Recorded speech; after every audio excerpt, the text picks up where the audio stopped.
La Regione aveva dimenticato di rinnovare l'ordinanza che impone la registrazione al portale Sicilia Coronavirus e lo screening per chi entra in Sicilia.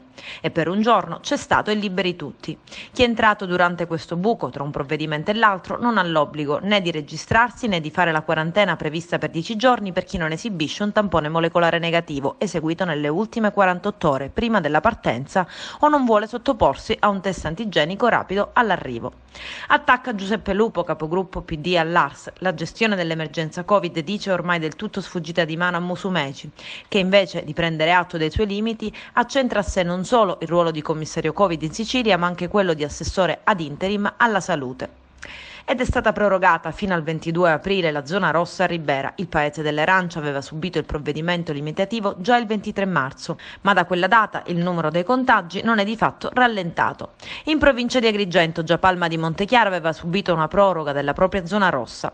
Il presidente della regione, Nello Musumeci, ha istituito altre 2 nuove zone rosse in Sicilia. Si tratta di Codrano, in provincia di Palermo, e Santa Croce Camerina, in provincia di Ragusa.